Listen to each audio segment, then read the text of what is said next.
Yun, okay, KJX, kumusta tayong lahat at sa bakasyon lang tayo, hindi tayo makapag-charting, mga idol, kakagising ko lang. So, kailangan kasi natin ng pahinga talaga, no? Yung pahinga na sobrang lupit, no? Gusto natin matulog, gusto natin matanggal yung mga barado dun sa mga utak natin. Ibig sabihin, pinagpapahinga din natin, no?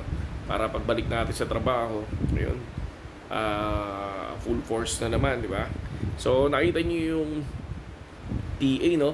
Sa 120, no? Kita niyo, no? Ang ganda ng binigay natin na TA doon, tapos sabay biglang ngayon. Sa ngayon nasa 117, no? Sabi ko nga sa inyo, aralin niyo maigi. Aralin niyo maigi, kumbaga sa hindi lang basta yung TA natin, gawa din kayo ng sarili niyo, gawa din kayo ng strategy niyo. Pero sa totoo lang, nasa support and resistance din talaga eh. Tapos sabay manonood lang tayo ng mga news. Napaka-importante kasi talaga ng news, no? Kumbaga, isang tweet lang ni ganito, isang tweet ni ganyan, lumilipad yung market. Isang negative tweet ni ganito, bumabagsak yung market, di ba? So, yun siya, no?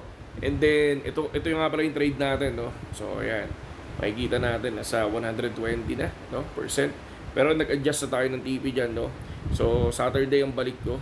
Tapos Saturday pa ako makakapag-charting. Kaya kung makapansin nyo, yung chart natin 1, 2, 3, 4, 5, 6, 6, no? So, parang one loss lang tayo doon, no? Pero sa 5, mas panalo tayo, di ba? So, ang dami kasing nakikitang news katulad niyan si Powell. Si Jerome Powell kasi hindi agad magre-resign eh. Tsaka parang nagkaroon lang ng fake news yung about dun sa letter, di ba? Na magre-resign siya. Pero binura din agad yun, di ba? Tapos sabay President Trump naman, ayaw din naman niya mag-resign din si Powell agad-agad, di ba? Nang walang malinaw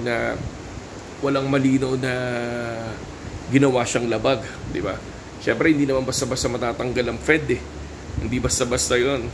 And yun, I think parang magkakaroon ng negative sa market kasi maraming gustong mangyari yun na umalis si Jerome Powell, di ba?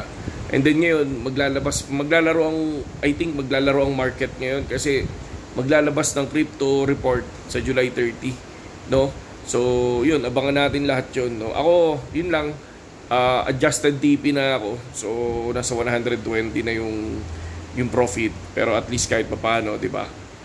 Maganda yung mga binibigay na information tsaka ng graph. So simple lang tayo mag-graph, hindi naman masyadong komplikado.